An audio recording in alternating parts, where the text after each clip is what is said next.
मेरा नाम शिव है। मैं एक मिडिल क्लास फैमिली से हूँ। मेरी छोटी मोबाइल रिपेयरिंग की शॉप है। मेरे घर वालों ने मेरी शादी एक लड़की से तय कर दी।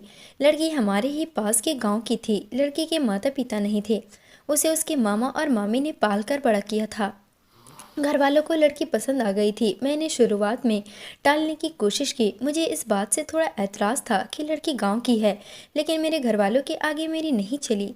मेरी शादी उसी से होना तय हो गई। शादी तय होने पर जब मैंने उससे बात की तो मुझे उसका स्वभाव पता चला। वो बहुत कम बोलती थी। जितना मैं पूछता बस हाँ या ना में ही जवाब देती। मैंने कई बार पूछा कि तुम इतना ही बोलती हो या मेरे सामने शर्मा रही हो। फिर उसकी तरफ से वही चुप्पी होती। उसके मामा और मामी भी कहते हैं कि हमारी लड़की बहुत सीधी और कम बोलती है। मुझे भी उसकी यह बात धीरे धीरे पसंद आने लगी। हमारी शादी करवा दी गई। शादी अच्छे से हो गई थी। शादी के बाद सुहागरात का समय आ गया। मैं अब अपने जीवन की एक नई शुरुआत करने जा रहा था, जिसके लिए मेरे मन में कई विचार थे। इतने दिनों तक बात करने पर मैं उसका स्वभाव समझ गया था, इसलिए मैं जानता था कि मुझे क्या करना है। मैंने उससे पहले बातें की। वो अभी भी बस मेरी बातों का हाँ और ना में ही जवाब दे रही थी। काफ़ी समय से मैं उससे बात कर रहा था। मैंने उससे पूछा मैं उसे पसंद हूँ, बस वो हाँ कहती। थोड़ी घबराई हुई लग रही थी। थोड़ी देर बाद उसे पसीना आने लगा। मैंने कहा क्या हुआ, तुम ठीक तो हो? वो बोली कुछ नहीं, थोड़ी घबराहट हो रही है। मैंने उसे कहा कि तुम आराम करो, बहुत थक गई होगी। शादी की दौड़ भाग में ठीक से नींद पूरी नहीं हो पाती है, इस कारण थकावट से ऐसा हो रहा होगा। मैंने सोचा। मैंने उसे यह कहकर कमरे की बत्ती बुझा दी और मैं भी बिस्तर पर लेट गया। मैंने उसका हाथ पकड़ा। वो घबराहट के मारे कांपने लगी थी और पसीना तेज हो गया था। वो उठकर बिस्तर पर बैठ गई। मैंने कमरे की बत्ती ऑन की। उसकी हालत ख़राब थी। मैंने पूछा क्या हुआ, कुछ दवाई लेकर आना है? उसके इस तरह से बर्ताव करने पर मैं भी थोड़ा डर गया था। कमरे में एक खिड़की थी जिसको खोलने पर बाहर की रोड की लाइट हमारे कमरे में आती थी। वो खिड़की के पास हवा लेने को खड़ी हो गई। वो वहीं खड़ी रही। मुझे कहा कि आप सो जाओ, मैं ठीक हूँ। मैं थोड़ी देर बाद सो गया। सुबह जब मैं उठा तो वो कमरे में नहीं थी। वो घर का काम कर रही थी। उसकी तबीयत अब अच्छी ही लग रही थी, इसलिए मैंने उसे रात का जिक्र नहीं किया। अगली रात फिर मैं कमरे में गया तो उसने पहले ही खिड़की को खोल रखा था। मैंने उससे पूछा अब ठीक हो? उसने सिर्फ सर हिलाकर जवाब दिया। कमरे में आते ही उसका चेहरा बदलने लगता था। एक अजीब सी घबराहट उसके चेहरे पर आ जाती थी। उससे कुछ पूछता, वो कहीं और ही देखती, कुछ ही सोचती रहती। उस रात भी मैंने कहा कि तुम्हारी तबीयत ठीक नहीं लग रही है, तुम आराम करो। मैंने फिर कमरे की बत्ती बुझाई और बेड की ओर आया तो उसने खिड़की खोल ली और उसके पास खड़ी हो गई। मैंने अब उसे कुछ नहीं कहा। मैं अपने बेड पर सो गया। मुझे अब लगने लगा कि सब कुछ ठीक नहीं है, कुछ बात है जो यह छिपा रही है। रात में घबराने वाली लड़की सुबह ठीक लगती थी। सुबह उसके चेहरे पर कोई घबराहट नहीं होती। शाम को 8 बजे मैं खाना खा रहा था। अंधेरा हो गया था। मम्मी ने उससे कहा कि छत पर से कपड़े लाना भूल गई, तू ले आ।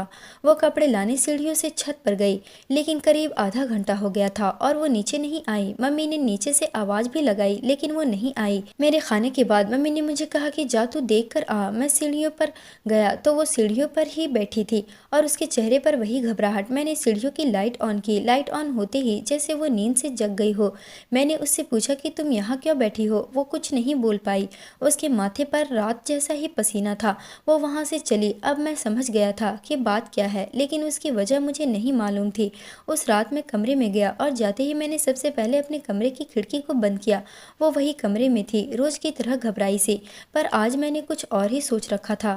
थोड़ी देर बाद मैंने कमरे की बत्ती बंद की और मैं बत्ती बंद करके उसके पास गया। मैंने जैसे ही उसे हाथ लगाया वो थोड़ा कांप रही थी। रोज की तरह पसीना छूटने लगा। अब मैंने उसका हाथ और ज़ोर से पकड़ा, लेकिन उसका कांपना और पसीना बहना चलता रहा। तब मैंने उससे कहा कि क्या हुआ, तुम ठीक हो? वो अचानक बोली मेरी तबीयत बिगड़ रही है, पानी।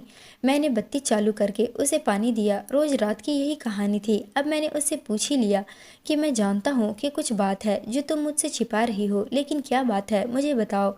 मुझे पता है, लेकिन मैं तुम्हारे मुंह से सुनना चाहता हूँ और उसकी वजह जानना चाहता हूँ। वो पहले ही कम बोलती थी, ऊपर से डरी हुई थी, तो मैं वैसे ही उसकी आवाज़ नहीं निकलती थी। मैंने उससे प्यार से पूछा क्या कुछ हुआ है, कुछ ऐसी बात है जो बता नहीं सकती? वो चुप रही। मैंने गुस्से में कहा कि ठीक है, कल तुम्हारे मामा से बात करता हूँ। मामा का नाम लेते ही वो घबरा गई और बोली नहीं, मामा जी से मत पूछना। तब उसने बचपन की एक ऐसी घटना के बारे में बताया जो इन सब बातों की जड़ थी। उसने कहा कि मैं मेरे मामा के यहाँ पली बढ़ी हूँ। मेरा भाई और हम एक दिन बचपन में खेल रहे थे और खेलते वक्त हमारे घर में कबाड़ में छिप गई। मेरे भाई और मामी को यह पता नहीं था। उसी समय जब भाई बाहर दौड़ा मुझे ढूंढने के लिए तो वो गिर गया। मामी उसे लेकर पास के अस्पताल गई। उसका पैर टूट गया था। उसके पहले वो पैसे लेने अंदर आई तो कबाड़ का दरवाजा बाहर से लगा गई। मैंने तब भी कुछ नहीं कहा, मैं छिपी रही। बाहर क्या हुआ था इसका मुझे पता नहीं था। थोड़ी देर बाद जब मुझे घबराहट हुई तो मैंने बाहर आना चाहा, लेकिन दरवाजा बाहर से बंद था। मैंने बहुत कोशिश की, चिल्लाई, लेकिन घर में कोई था ही नहीं। मैं बहुत डर गई। उन्हें आने में करीब 3 घंटे लग गए थे। मैं उस कबाट में 3 घंटे बंद थी। उसके बाद उसके आने के बाद भी मैं उन्हें नहीं दिखी तो मामी मुझे ढूंढने लगी। अब मैं अंदर पसीने और घबराहट के मारे बेहाल थी। मामी को आवाज पर मैं फिर से जोर से दरवाजा बजाने लगी तो मामी ने मुझे बाहर निकाला। मैं जब बाहर निकली तो कांप रही थी। मुझे लगने लगा था कि मैं उस कबाट से बाहर आऊंगी या नहीं। आज भी अंधेरा मुझे उस दिन की तरह डराता है। कबाट पुराना था इसलिए कहीं कहीं से थोड़ा टूटा था, जिससे मुझे सांस लेने में कोई प्रॉब्लम नहीं हो रही थी। बाहर क्या हुआ था इसका मुझे पता नहीं था। मैं जब बाहर आई तो मुझे पता चला कि मैं इतने समय तक अंदर क्यों बंद थी। उस दिन से मुझे अंधेरे से डर लगता है। मुझे पसीना और घबराहट होने लगती है। मामी ने यह बात मामा को नहीं बताई थी, नहीं तो वो मुझे और भाई दोनों को पीटते। मुझे नहीं पता कि अब यह कब तक मुझे परेशान करेगा, लेकिन मामी को यह पता है इसलिए वो मेरा ध्यान रखती थी। यह सब सुनने के बाद मैंने कहा कि यह बात तुम पहले भी बता सकती थी। मेरी पत्नी बहुत ही सीधी थी और घटना के बाद शायद वो और भी डर गई थी। उसे लग रहा था कि उसकी यह परेशानी मैं समझूंगा या नहीं, कहीं मैं इस बात का मुद्दा ना बना लूं कि शादी के पहले हमें नहीं बताया गया, इसलिए वो छिपा रही थी। मैंने उसे फिर बड़े प्यार से समझाया, कहा कि उस समय जो हुआ उससे तुम्हें बाहर निकलना होगा। तुम्हारे अंदर के डर से हम दोनों मिलकर लड़ेंगे। मुझे पता है यह सब बोलना आसान है, करना मुश्किल, लेकिन मुझे पता है तुम कर सकती हो। अब इस कमरे की बत्ती तब तक बंद नहीं होगी जब तक तुम उसे बंद न करो, चाहे इसके लिए पूरी उम्र ही क्यों न लग जाए।